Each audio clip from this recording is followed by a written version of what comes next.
सत श्री अकाल जी सबको, गुड इवनिंग। हाँ जी, हमारी न्यू फैमिलीज के या पुरानी फैमिलीज के कोई क्वेश्चंस, कोई शेयरिंग? आप कितना अंडरस्टैंड करते हैं सर डिजीज को? आपको लगता है ये जानबूझ के करते हैं हमारे पेशेंट, ये हैबिट है, क्या चीज है? एडिक्शन हो गई है। एडिक्शन जानबूझ के करते हैं।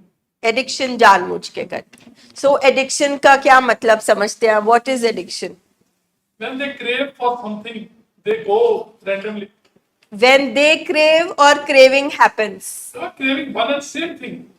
Craving happens. When craving happens, they want to they don't have anything to stop.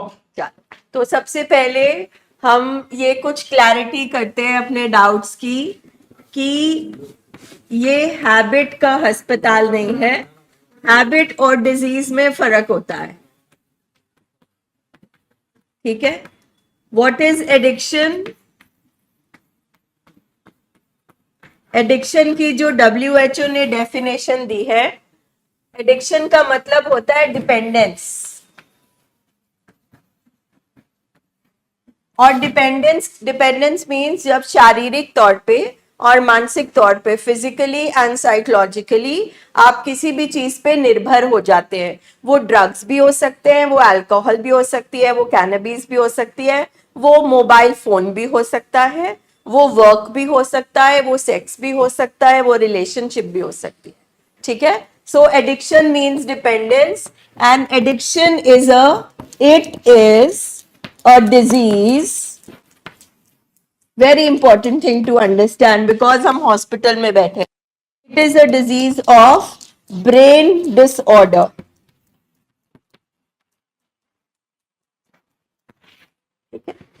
जैसे हम स्टमक डिसऑर्डर मानते हैं, किडनी का डिसऑर्डर हो गया, लिवर का डिसऑर्डर हो गया, हम बॉडी के हर पार्ट को जो बीमार होता है उसको मानते हैं, उनके डॉक्टर्स को मानते हैं। इसी तरह से ब्रेन भी बॉडी का हिस्सा है और ब्रेन भी बीमार हो सकता है। अब सबसे बड़ी निशानी क्या है? हम सब अगर डॉक्टर्स नहीं भी हों, हमने साइंस नहीं भी पढ़ी हो, हमने बचपन से सुना है इसकी मत मारी गई है, ये कैसे खाना खा रहा है, इसकी मत मारी गई है, इसने चप्पल नहीं पहनी, तेरी मत मारी गई है, इतनी ठंड में तू स्वेटर के बिना घूम रहा है, तू पागल है। सुनते हैं ना? क्या मतलब है?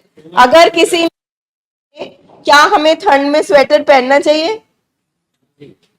जब हम नहीं पहनते हैं तो इसका मतलब हम नॉर्मल हरकत नहीं कर रहे हैं। दैट मीन्स इस पर्सन का दिमाग ठीक तरह से नहीं चल रहा है। तो जो चीज को हम बचपन से हंसी मजाक में लेते आए हैं, या हम किसी की बेइज्जती करते आए हैं, या हम किसी को गाली देते आए हैं पागल कहकर, मत नहीं काम कर रही कहकर, तो ये इसी चीज का हॉस्पिटल है कि हाँ, दिस इज ट्रूथ, ये सच्चाई है कि हमारे पेशेंट का दिमाग अब सही तरीके से काम नहीं कर रहा है। तो एडिक्शन हैबिट नहीं है। हैबिट नुकसान भी कर सकती है और फायदा भी कर सकती है, मगर एडिक्शन सिर्फ नुकसान करती है, ठीक है? सो ये बुरी संगत का नतीजा नहीं है, ये बैड हैबिट नहीं है, अब ये शारीरिक तौर पे बीमारी बन चुकी है। स्पेशली नशे के केस में नशा करना और नशे की बीमारी होना दो अलग बातें, ठीक है? जैसे कुछ शरीर ऐसे बने हैं दुनिया में, आपने सुना होगा कि आजकल वीट एलर्जी होती है, गेहूं नहीं सूट करता, तो वो ग्लूटेन फ्री खाना खाते हैं। तो यानी कि कुछ हैं जो जैसे ही वो मछली खाते हैं, फिश खाते हैं, सी फूड खाते हैं या कोई, तो उनको बॉडी पे एलर्जी हो जाती है। तो उसी तरह से कुछ शरीर पूरी दुनिया में ऐसे हैं जो नशे के लिए नहीं बने थे। तो जब पहली बार उनके अंदर नशा गया तो दिमाग में केमिकल रिएक्शन हो गया फर्स्ट टाइम। अब वो धीरे धीरे धीरे धीरे ये डिजीज प्रोग्रेस करती है, इसलिए शुरू में नहीं पता चलता, बाद में पता चलता है, ठीक है? और ब्रेन डिसऑर्डर मींस ये ह्यूमन माइंड है, मथे वाला हिस्सा मत, और ये जो पीछे वाला हिस्सा है ये जानवर दिमाग है। Brain in order means brain का ठीक होना मतलब मत वाला हिस्सा पावरफुल है, इंसानी दिमाग ऊपर है और जो मन है वो नीवा है। मतलब जो जानवर दिमाग है वो इंसानी दिमाग की सुनता है, इसको कहते हैं ठीक होना। और ये सिर्फ ड्रॉ करके ऐसे नहीं आपको बता रहे, वाकई में ये हिस्सा काम करना, इसकी पावर कम हो जाती है जब दिमाग खराब होता है। हमारा प्री फ्रंटल कॉर्टेक्स, हमारा मत वाला हिस्सा, इंसानी दिमाग काम करना बंद करता है। तो यानी कि जो आप वैसे ही मजाक में कहते थे वो सच है, मत मारी जाती है। यानी कि मत वाले हिस्से में अब वो कैपेसिटी नहीं है। जैसे पेट में खराबी आ जाती है, जैसे अल्सर हो जाता है, जैसे ट्यूमर हो जाता है, इसी तरह से जो दिमाग का ये वाला हिस्सा है ये काम करना बंद कर देता है और जानवर वाला दिमाग हाईजैक कर लेता है। तभी हमारा पेशेंट दिमाग खराब आना इसी को कहेंगे ना, कि एक चीज आप कर रहे हैं उससे नुकसान हो रहा है मगर फिर भी आप करते जा रहे हैं। जैसे इतना नुकसान होने के बाद आपका बेटे ने क्या कहा, मैं करूंगा जरूर। ठीक है, तो अच्छा हुआ सर आपने ये ब्रिंग अप किया। एडिक्शन आदत नहीं है, आदतों के अस्पताल नहीं होते। आदतें नुकसान भी करती हैं, कई अच्छी आदतें होती हैं तो वो फायदे भी होते हैं, मगर एडिक्शन के सिर्फ नुकसान होते हैं। ठीक है, एडिक्शन मीन्स हमारा जो दिमाग है वो सोचों का बहाव है ना, सोचें आती रहती हैं पूरा दिन। तकरीबन एक दिन में हमारे को 60,000 तक की सोचें आती है। अगर हमारी सोच कभी भी किसी भी चीज पे आकर रुक जाएगी तो बीमारी बन जाएगी। वो डर पे भी रुक सकती है। जो हमारे पेशेंट पैरानॉइड हैं, उनको पैरानॉइड एस्पेक्ट उनका बहुत स्ट्रांग हुआ है, वो डरते ही जा रहे हैं, हर चीज का उनको डर है, शक है। कई पेशेंट्स को चीजें दिखने लगी हैं, कई पेशेंट्स को आवाजें सुनाई देने लगती हैं, कई पेशेंट नुकसान हो रहा है मगर नशा करी जा रहे हैं, करी जा रहे हैं। कई एक ही बात को बार बार करी जा रहे हैं, थॉट आ रहा है। कोई पेशेंट्स हैं हमारे, अगर उनको लग रहा है कि दरवाजा खुला है तो हर 2 मिनट बाद वो दरवाजा ही चेक कर रहे हैं। तो ये सब दिमाग की खराबी है। और जब हम दिमाग की खराबी बोलते हैं तो हमारे ब्रेन में केमिकल्स हैं। तो अगर वो केमिकल बैलेंस में नहीं होंगे, जैसे डॉक्टर्स बोलते हैं आपका ब्लड प्रेशर ठीक है, आपका शुगर लेवल ठीक है, आपका बुखार ठीक है, इसी तरह जो दिमाग के केमिकल्स हैं वो भी मात्रा में होने चाहिए, प्रोपोर्शन में होने चाहिए।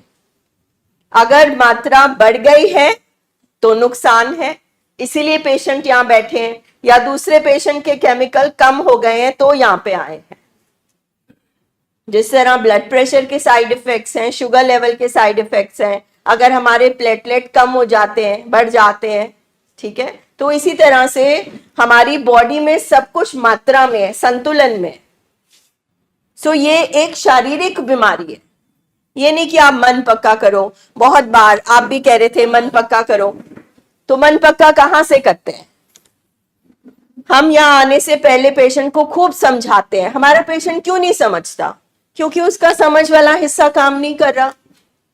जहां से उसने फैसला करना है वो हिस्सा बीमार है, जहां से उसने समझना है वो हिस्सा बीमार है, जहां से उसने ब्रेक लगानी है जिंदगी में वो बीमार है, जहां से उसने फैसले करने हैं वो बीमार है, क्योंकि उसका जानवर दिमाग चल रहा है।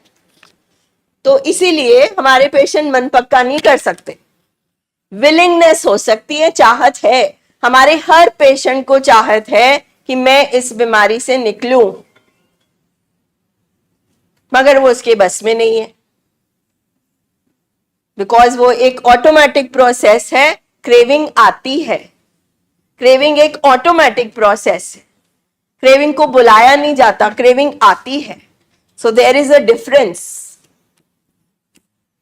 सो ये वाली चीजें हमें अंडरस्टैंड करनी है। और आप कुछ पूछना चाहते हैं? ये प्लेटफॉर्म आपके लिए, ये आपके लिए, फैमिलीज के लिए स्पेशली एक लर्निंग प्लेटफॉर्म है, क्योंकि बाहर समाज में दिमागी बीमारियों से रिलेटेड कोई इंफॉर्मेशन नहीं है भी तो अजीब अजीब।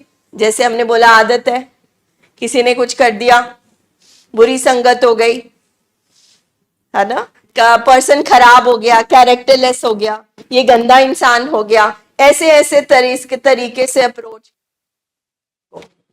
तो ये वाले प्लेटफॉर्म में सुबह और शाम हम ये मीटिंग्स करके आपको सेशन, फैमिली सेशन के लिए जब नीचे बुलाते हैं तो आपको यही कर साइको एजुकेट कर रहे हैं कि देखो दिमाग भी शरीर का हिस्सा है, दिमाग भी बीमार हो सकता है और आपका पेशेंट जानबूझ के नहीं कर रहा है क्योंकि उसके दिमाग में एक डिसऑर्डर आ गया, वजह से वो ये चीज कर रहा है।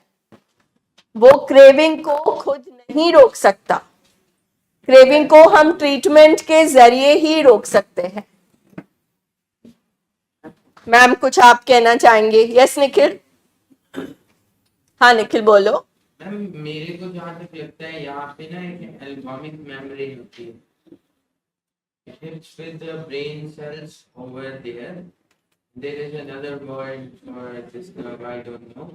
When ये यहाँ तक जाती है ना, actually में माइग्रेन शुरू हो जाता है। And that migraine lets me to like zero down. Darkness ढूंढ करके भी अगर मैं सो रहा हूँ मूव लगा के भी तो भी मेरा पार नहीं पड़ रहा है। Yeah, migraine is really terrible. I also have it. Same. Yeah. It is, yes. It is really bad. हाँ जी मैम। माइक, अच्छा सॉरी। हाँ जी। एनीथिंग आप जो महसूस कर रहे हैं। हम अगर वो कहता है कि मैं 20% छोड़ूंगा तो हाँ जी बोलिए। What is the way to fully recover? First her question. What is the way, मैं भी यही पूछना चाहती हूँ कि फुली उसको कैसे। सबसे पहले तो एक्सेप्टेंस हमारी जरूरी है। पेशेंट तो बाद में ठीक होके उसको समझ आएगी, एक्सेप्टेंस आएगी। जब एक एक्सपर्ट ने, जब एक साइंटिफिक इंस्टीट्यूशन ने डिक्लेयर कर दिया कि उसका दिमाग डिसऑर्डर है, उसका दिमाग सही तरीके से काम नहीं कर रहा है, तो वो जो बोल रहा है उसकी क्या वैल्यू है? क्या वैल्यू है उसकी? वो तो यही बोल रहा है कि मेरी टांग टूटी है पर मैं चल के दिखाऊंगा। इसी को डिसऑर्डर बोलेंगे ना। इसको बोलते हैं डिनायल। डिनायल जैसे बुखार वायरल का लक्षण है, इसी तरह से डिनायल इस बीमारी का लक्षण है कि जिसको हुआ ही है बीमारी उसको ही नहीं पता, उसको इंसाइट नहीं है, उसको दिख ही नहीं रहा मेरा क्या नुकसान हो रहा है, मेरी क्या एज है, मैं क्या कर रहा हूं। इसीलिए तो फैमिली की साइको एजुकेशन होती है कि अगर पेशेंट को समझ होती तो वो जानबूझ के अपना नुकसान क्यों करता।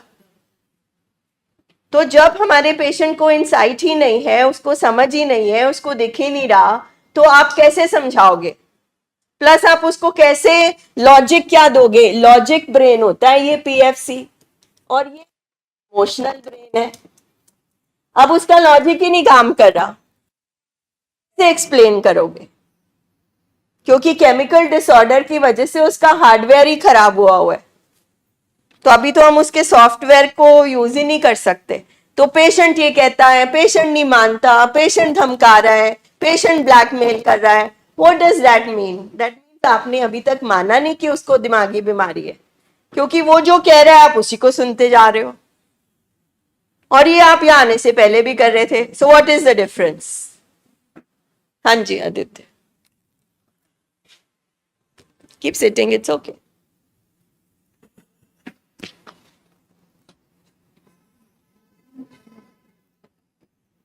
पता नहीं कुछ भी अगर समझना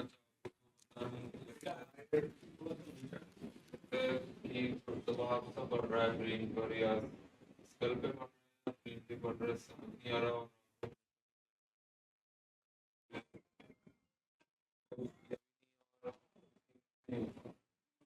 आपको इस टाइम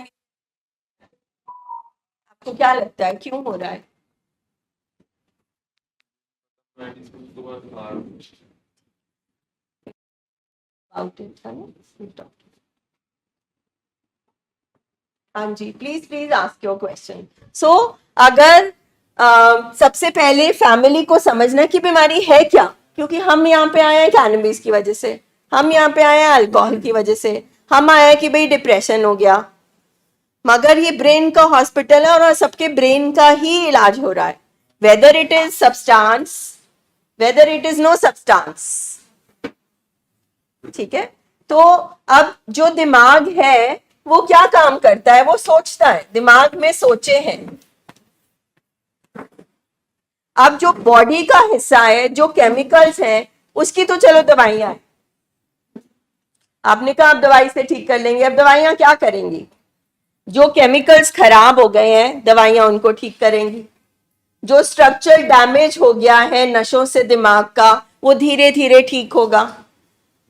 जो केमिकल ऊपर नीचे जाते हैं वैसे ही हमारे पेशेंट के मूड ऊपर नीचे जाते हैं, दवाइयां थोड़ा बहुत मूड को संभालेंगी।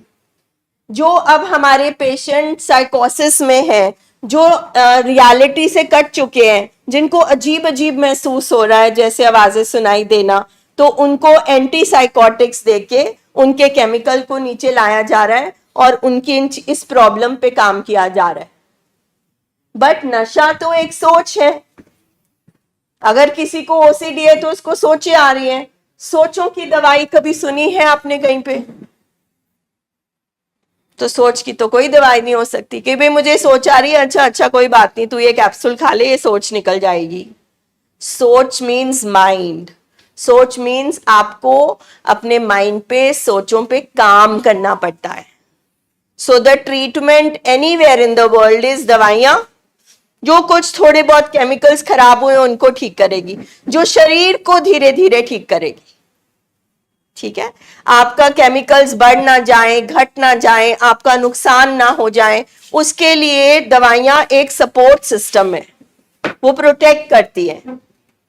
और जो उसके बाद सोचों की बात है, उसके लिए तो ट्रेनिंग है, बिकॉज माइंड तो ट्रेनिंग से ठीक होता है। सो ट्रेनिंग में आपका रिहैबिलिटेशन आ जाता है, ट्रेनिंग में आपकी काउंसलिंग आ जाती है, ट्रेनिंग में थेरेपीज आ जाती हैं। जिस जिसकी जो जो प्रॉब्लम है उसके अकॉर्डिंग थेरेपीज है, उसके अकॉर्डिंग एक ट्रेनिंग प्रोग्राम है। तो साइंस ने ये सेंटर्स वेंटर्स नहीं बनाए थे, साइंस ने दवाइयां और ट्रेनिंग बनाई है कि जो मन और मत, दो हिस्से खराब हुए दिमाग के, एक तो है शरीर, उसके लिए कुछ दवाइयां हैं, और दूसरा जो माइंड है उसको ट्रेन किया जाए। यानी कि सिंपल शब्दों में, बचपन से लेकर आज तक हमारे पेशेंट की सोचें बीमार हैं, उसकी सोचों में कुछ ऐसा है जो हम यहां पहुंच गए, तो वो जो सॉफ्टवेयर उसके अंदर है उसको अपडेट करना पड़ेगा, उसकी रीप्रोग्रामिंग करनी पड़ेगी। उसके जो बिलीफ सिस्टम है, जो उसके जीन्स, एनवायरनमेंट और पर्सनालिटी से आया है ना, जो हार्डवेयर भी ठीक होगा, हार्डवेयर ही पहले ठीक होगा तभी सॉफ्टवेयर काम करेगा। तो अब द थिंग इज कि जो जीन्स, एनवायरनमेंट और पर्सनालिटी, तीन कारणों से, है ना, हमारा पेशेंट किस घर में पैदा हुआ, कई दादे पर दादे, फादर की साइड से, मदर की साइड से, क्या किसी को मेंटल हेल्थ इशू था, डिप्रेशन था, कुछ भी सोचों से रिलेटेड इशू था जो नॉर्मल नहीं था, चाहे छोटी सी चीजों की सारे जरूरत से ज्यादा गुस्से वाले हैं, उसको भी हम दिमागी बीमारी मानते हैं। जो भी चीज संतुलन से बाहर जाएगी, जैसे घर में कोई कुछ शेयरिंग नहीं करता, कुछ नहीं बोलता, वो भी एक डिसऑर्डर। शांति बनी रहे। और कोई इतना ज्यादा लड़ाइयां करता है कि उनको बातचीत करनी नहीं आती, वो भी हमारे लिए डिसऑर्डर है। ये नहीं कि सारे ही लोग नशे करते थे खानदान में, या सारे ही डिप्रेशन के थे, कुछ भी जो दिमागी तौर पे संतुलन से बाहर हो उसको हम मानते हैं पॉजिटिव हिस्ट्री, जीन्स। दूसरा होता है एनवायरनमेंट, आप किस घर में पैदा हुए, बड़े हुए, पालन पोषण, माँ बाप का रिश्ता, भाई बहन का रिश्ता, तो ये सारी चीजें जो चलती आ रही हैं अल्टीमेटली ये बीमारी को लेकर आती है। घर वाले पहले समझ लेते बातों तक ही सीमित क्यों है। जो घर वाले हैं उनके भी जीन्स है। दुनिया में कोई भी, स्पेशली यहाँ पर कोई नहीं बैठा जो जानबूझ के, लिसन आदित्य, जो जानबूझ के अपने, आप रहने दो, जो जानबूझ के अपने बच्चे को बीमार करता है। कोई पेरेंट्स को मैनुअल नहीं मिलता, बच्चा पैदा होगा उसको ऐसे सिखाना, क्योंकि हमारी सोसाइटी इज अनहेल्दी। हमारी सोसाइटी में इमोशंस की तो बात ही नहीं की जाती। अगर लड़की कुछ बोलती है तो उसको बोल दिया जाता है चुप चुप, लड़कियां नहीं बोलती। अगर लड़के रो देते हैं तो बोला जाता है कि मर्द नहीं रोता, ठीक है। तो हाँ, बचपन से ही हम ये सुनते हैं, होमवर्क कर लिया, खाना खा लिया, अच्छा कितना इंटेलिजेंट है, अच्छा जरा बुआ को पोएम सुनाओ। हमारी इंटेलिजेंस पे जो कल बात कर रहे थे क्वेश्चंस की, उस पे बहुत जोर दिया जाता है। फिर दुनियादारी कैसे निभानी है, पाँव कैसे छूने हैं, किसी को कैसे ग्रीट करना है, उसकी भी बात है। बट कोई नहीं बोलता कि तुम्हें गुस्सा क्यों आ रहा है, तुम क्या महसूस कर रहे हो, बल्कि बचपन से ही ट्रेन कर दिया जाता है कि हाउ आर यू पूछा जाए तो बोलना फाइन, थैंक यू। सो ये सारा जो मतलब इशू यहाँ पे हो रहा है, ये इमोशन से जुड़ा हुआ है, ये हमारी फीलिंग से जुड़ा हुआ है, जो हमारे मूड बनाती है ये उससे जुड़ा हुआ है। सो कहीं पे वो इमोशनल गैप्स हैं, इमोशनल इम्बैलेंसेस हैं, वहां पे उन गैप्स में डिप्रेशन आ जाता है, उन गैप्स पे एडिक्शन आ जाता है, उन गैप्स पे बिहेवियरल इशू आ जाते हैं, जिस चीज को रिहैबिलिटेशन में थेरेपी के जरिए, काउंसलिंग के जरिए, ट्रेनिंग के जरिए ठीक किया जाता है। तो जब भी हम फैमिली, जैसे अब आप यहाँ बैठे हैं, तो सबसे पहले first you have to understand why you are here. अब आपके दिमाग में तो कैनबीज है तो आप यहां पहुंच गए, बट ये बीमारी क्या है पहले हमें समझना पड़ेगा। और जो आपका बेटा कह रहा है, तो अगर हमें एक्सेप्टेंस आ गया कि ब्रेन डिसऑर्डर है, तो वो जो कह रहा है उसकी कितनी वैल्यू होगी।